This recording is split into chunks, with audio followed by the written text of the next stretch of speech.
Non, si, ça se dit. Ça se dit. Bon, bah j'y vais. Du coup, moi, je présente un bento. Alors, il y a débat sur le ou la bento. Voilà, je sais pas. Ah oui, c'est vrai. Voilà, je pense que la marque Feel Good dit la bento. Alors, moi, j'ai l'habitude de dire le bento. Bon, c'est pas grave. Du coup, Feel Good, donc c'est une marque qui appartient à la société Ma Bonne Étoile. Donc, ils ont deux sociétés. Donc, je pense ne pas dire de bêtises. Ils ont Squeeze, les gourdes et les sacs à goûter que j'ai ici. Et là, leur Inno du coup 2021, il y aura une autre couleur qui va bientôt sortir, c'est le bento. Donc voilà, qui est fabriqué en France et à partir de matières végétales. Donc une culture responsable de canne à sucre au Brésil. Voilà, donc prix de vente conseillé entre 35 € et 39,90 €. Et je trouve qu'elle est super pratique parce qu'en fait, elle passe au lave-vaisselle, elle passe au micro-ondes, il me semble, ouais c'est ça, et au congélo, donc voilà. Et en fait il y a plusieurs petits compartiments, donc on peut se faire ses étages avec sa nourriture ou celle de nos enfants. Donc voilà, très pratique. Bravo pour le bento. Le lien avec les enfants, c'est pour leur porter, c'est ça? Exactement. C'est le jour J. Là, si tu pars avec un bento comme ça dans ton sac, ça va. Ouais, bah ça va faire des jaloux en tout cas, ça c'est sûr.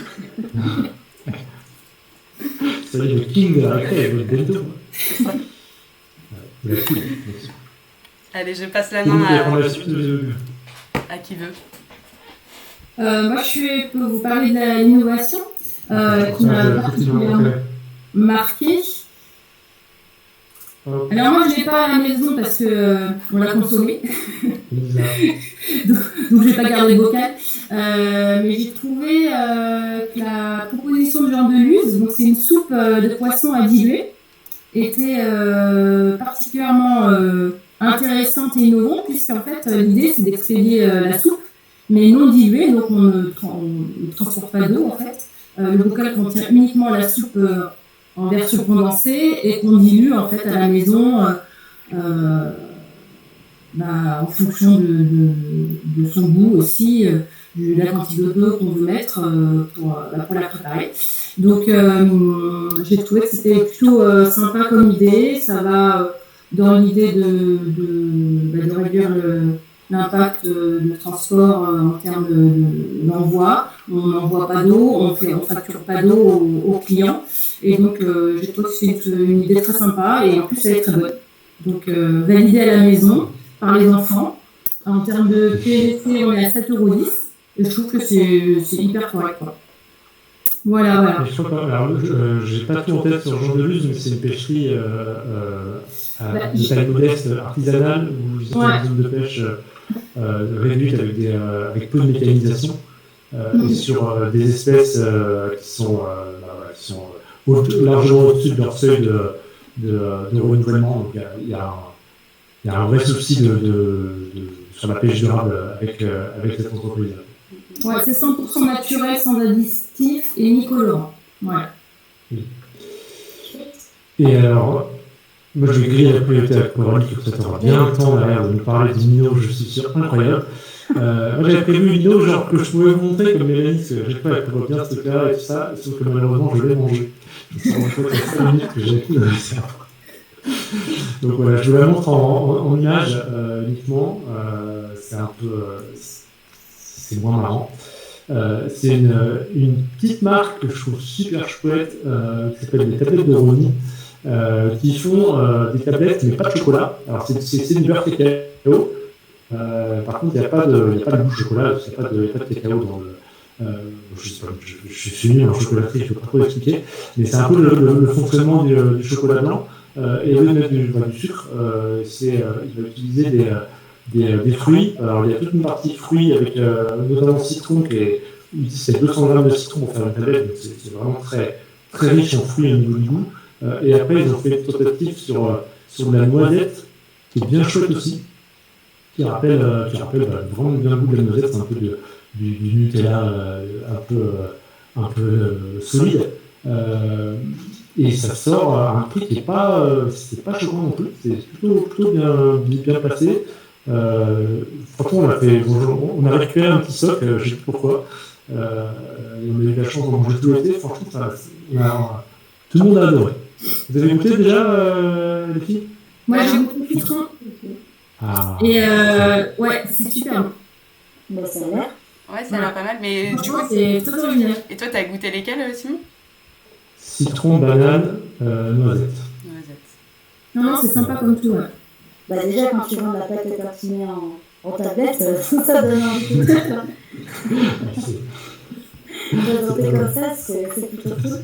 Donc on attend la tablette de pois chiches. En fait, tu vas pas pouvoir présenter Nino, on va devoir te dire quel Nino on veut. Ouais, c'est ça, exactement. Parce que moi, Mais c'est assez marrant ce format tablette qui est pas mal utilisé. Enfin, les toquettes aussi avec le mélange épices chocolat. En fait, ça donne la texture et c'est hyper ludique en fait. On casse notre carré. Non, c'est franchement une super idée. Ah, puis, ouais. Tu t'attends à un truc bon, c'est bon. Enfin, il y a un côté un peu. C'est marrant, Un peu régressif. Un peu régressif aussi. Ouais, régressif, c'est ça, régressif. Bon, donc la soirée chez vous, qu'est-ce que vous avez comme. Sinon, j'ai plein de produits. qu'est-ce qu'on a comme une... Ah ouais, tu as plein de produits à nous. Alors du coup, nouveauté là qu'on sort pour la rentrée, c'est une pâte à tartiche. Oh, j'ai pas vu celle-là. Ouais, ça démarre. C'est en exclu pour vous, hein. Donc elle est même pas encore en magasin, mais hein, c'est vraiment l'exclu. Et en gros, donc jusque-là on faisait une gamme à croquer pour l'apéritif, les desserts goûter, vraiment les graines de légumineuses enrobées.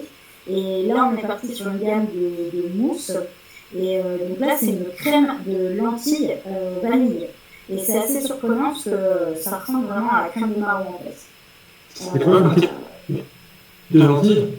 Des jaune ou. Non, c'est des lentilles vertes, que je te dis pas de bêtises, mais ouais. Donc voilà. Mais après, t'as quand même de l'extrait de vanille, du gingembre. Donc voilà. Lentilles vertes qui brillent quoi quand tu les concasses. Donc voilà, d'où cette couleur en fait un petit peu marron. Et on est sur une pâte à tartiner sucrée, du coup, du matin. Exactement, sucrée, que tu mets sur tes crêpes. C'est vraiment la même utilisation qu'une crème de marron. Et même en termes de goût et de texture, ça ressemble à ça. En termes de crème de marron, je sais pas si tu as remarqué un peu le décor, là, mais on a un message qui s'est passé. On a un partenariat 2022 génial. Moitié lentilles, moitié châtaigne. On va faire un truc. On peut faire un truc sympa, quoi.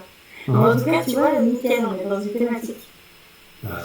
Et donc voilà, c'est un partenariat. Donc nous, en fait, aujourd'hui, on intègre la fabrication chez nous de A à Z, sauf quand on peut faire des petits partenariats sympas. Et là, c'est le cas avec cette crème de lentilles.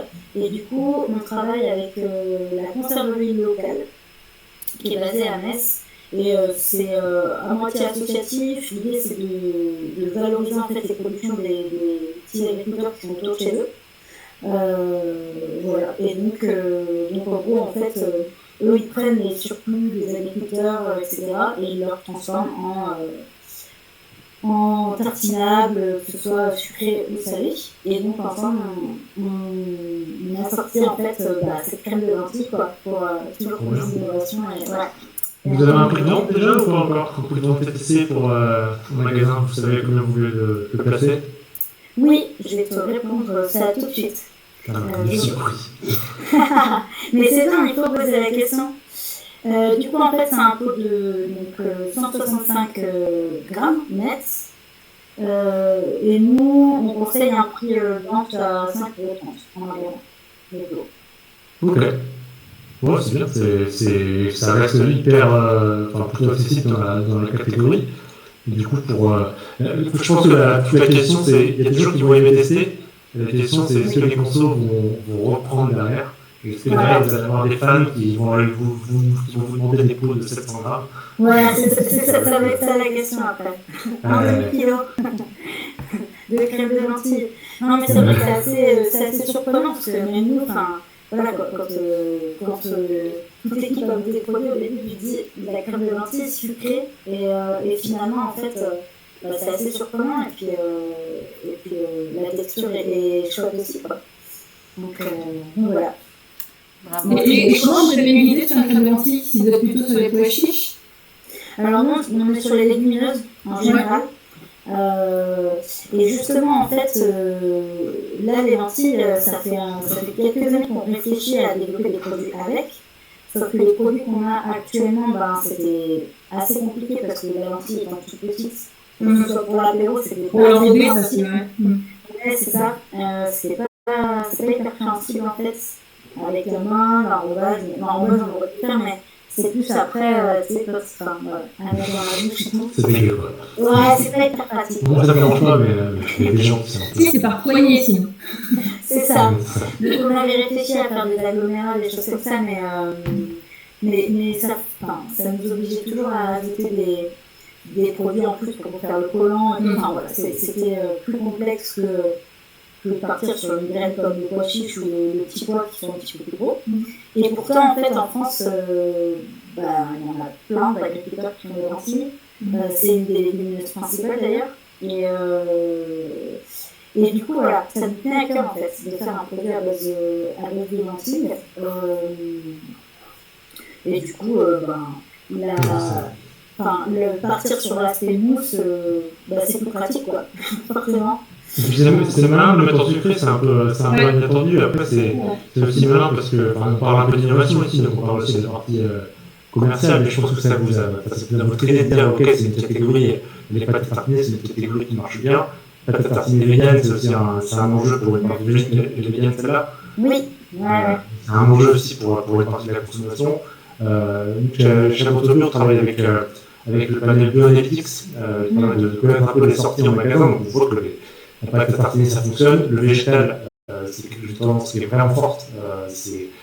Dans vos innovations, si elles peuvent être 100% végétal, vegan, pas forcément certifié, mais au moins vegan dans l'esprit. Oui, dans la liste d'ingrédients. C'est vraiment un point, je ne sais pas si vous êtes d'accord, on sera bien pensé.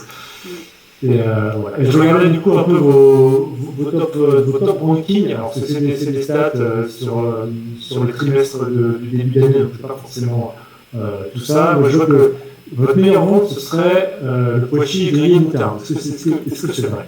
Je suis un peu la boucle de ma meilleure vente comme ça. Mais carrément, mais en fait c'est assez marrant parce que cette référence-là, c'est une de mes toutes premières références quoi. Il faut du temps aussi pour les installer, je pense. Une fois que la marque, la ref est installée depuis longtemps, elle a... Oui, mais vraiment, je pense que celle-là, tu vois, c'est vraiment un truc depuis le début. Et pourtant, on avait tenté ça, parce que je me souviens, à l'époque, on cherchait des associations de saveurs et tout, et puis du coup, on avait un espèce de bouquin de cuisine, tu sais, qui propose... on s'est dit, la moutarde avec le romarin, ça pourrait être trop cool. Et les pois chiches, ça pourrait bien se marier et tout. Et donc, ouais, c'est vraiment... quand on a lancé la boîte et qu'on a testé le produit, c'est une de nos premières références. Et tu vois, il y en a d'autres qui sont...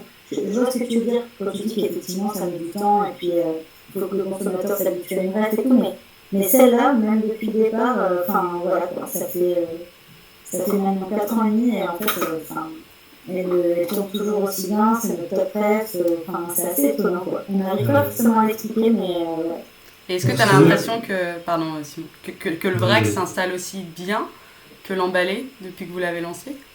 Ah ouais, non mais le vrac, pour nous, pour te donner une idée, on a vraiment démarré le vrac, on a un petit peu commencé en 2019, mais là c'était plutôt, on avait quelques magasins sur lesquels il offre, quoi, tu vois, de voir en fait ce dont ils avaient besoin. On a vraiment installé le vrac début 2020. Et aujourd'hui, en 2021, ça représente 60% de notre chiffre, quoi. Donc c'est énorme. C'est hyper intéressant parce que dans mon ranking, j'ai uniquement les codes barres, donc je vois pas le vrac. En fait, le vrac, il est en vrac. Votre top bref, elle sort environ, dans le ranking, elle sort à peu près 10 000, alors sur 75 000 refs, c'est quand même une bonne position. C'est ça, il doit y avoir des refs en vrac qui en fait sont au-delà de ça, au moins étoffent autour de ça. C'est le recours qu'on fait souvent nos magasins qui cherchent à faire leur assortiment et qui viennent vers nous. C'est qu'en rayon vrac, c'est bien d'avoir des basiques, mais c'est bien d'avoir des petites pépites qui vont attirer l'œil en fait. C'est-à-dire que malheureusement, pour toi, ils vont peut-être pas acheter des kilos de fiches, mais ça les amène vers le rayon. Et du coup, ils achètent leur pâte, ils rentrent dans la consommation, mais ils voient que le vrac, c'est pas uniquement des produits, des commodités, comme on dit, il y a aussi des innovations et des surprises. Donc, ça amène, je pense que vous dynamisez le rayon, je pense qu'il y a certains vendeurs de vrac, un peu classiques, qui doivent être contents de vous faire ce travail-là.